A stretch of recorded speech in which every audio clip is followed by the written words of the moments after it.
Endoscopic management of large complex leaks following a sleeve gastrectomy. This case presentation highlights the endoscopic management of 2 leaks following a sleeve gastrectomy. This showcases the innovative use of endoscopy to address complications in a minimally invasive manner. Let's walk through the clinical timeline of this case. Our patient is a 45-year-old female with a BMI of 45 and a history of type 2 diabetes and hypertension. She also underwent a sleeve gastrectomy.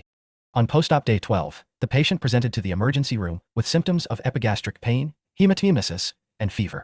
On post-op day 13, percutaneous abscess drainage was performed, following which the patient was transferred from an outside hospital. On post-op day 19, endoscopic cavity drainage and lavage were conducted, and a fully covered stent was placed. On post-op day 60, the stent was removed, and a fluoroscopic leak test was performed to ensure the success of the treatment.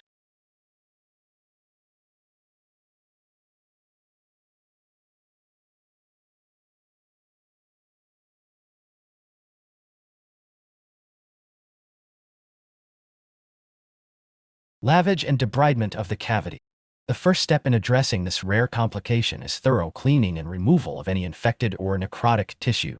This ensures greater efficiency of drainage through the percutaneous drain.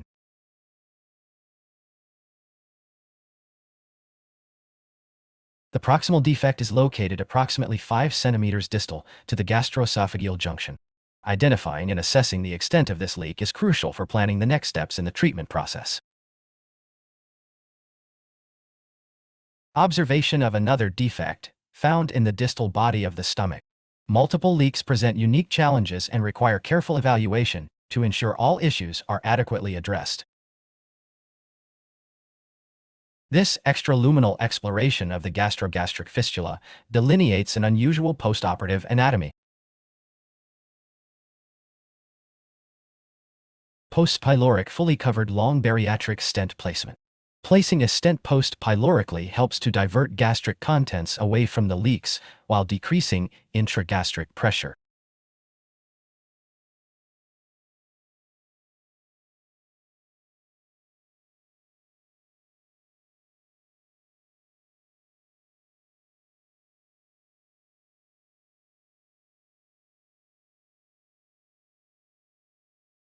Stent removal 6 weeks post-placement. After the healing process is well underway, the stent is carefully removed, ensuring that the leaks have been successfully managed. Leak test under fluoroscopy post-stent removal. The final step involves performing a leak test using fluoroscopy to confirm that the leaks have been effectively sealed and the patient is on the path to recovery. The distal defect is not visible anymore. However, the cavity has collapsed proximally and no residual leak is visible. 6 weeks follow-up. Patient is doing well and has completely healed. No digestive symptoms have been observed. This case presentation highlights the innovative use of an endovac system to address complications in a minimally invasive manner. Our second patient is a 61-year-old male with a BMI of 57, hypertension, type 2 diabetes, sleep apnea, and dyslipidemia. His post-operative course was complicated by a perigastric hematoma. On post-op day 18, the patient presented to the emergency room with symptoms of epigastric pain and hematemesis. On post-op day 26, an initial endoscopic washout and debridement was performed as well as intracavitary endovac placement. Then occurred 6 other endovac replacements between post-op day 28 and 50. 3 septoplasties also occurred during the last 3 endovac replacements. The endovac was then completely removed on post-op day 55 after complete healing of the stomach. Lavage and debridement of the cavity. This step is crucial to ensure that any contaminants or infected material are thoroughly cleaned out and carefully removed.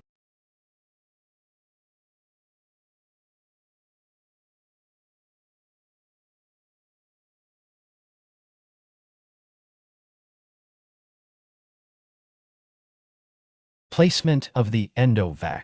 The endovac system includes a specialized sponge that is placed directly over the stomach leak. The sponge is connected to a vacuum pump that helps to remove any excess fluids and promote wound healing.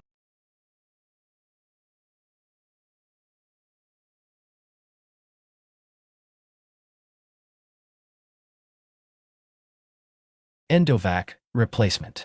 This is the 5th replacement which took place, along with a septoplasty, on January 15.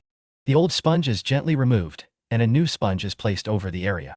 By this time, The leak is significantly reduced and is starting to seal. The new sponge will continue to support the healing process.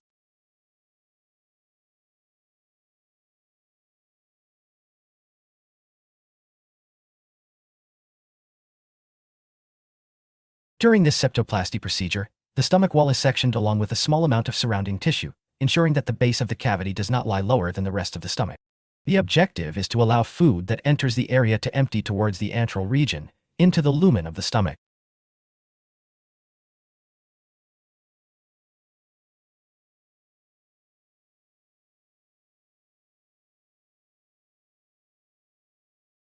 One month after the initial installation, the endovac is finally removed. No leak is noted under fluoroscopic and endoscopic examination, and the septoplasty seems to be sufficient to allow for the emptying of intracavitary content into the gastric lumen. Follow-up. A CT performed 48 hours after the endovac removal demonstrates an absence of leak. The patient's diet tolerance is satisfactory with the ongoing follow-up. In the handling of these cases of stomach leak post-sleeve gastrectomy, we have observed the utilization of two distinct endoscopic techniques. Both approaches demonstrate the significant advancements in minimally invasive endoscopic procedures. The minimally invasive approaches used not only mitigate the risks associated with traditional surgical interventions, but also exemplify the continuous innovation aimed at improving patient outcomes and quality of life.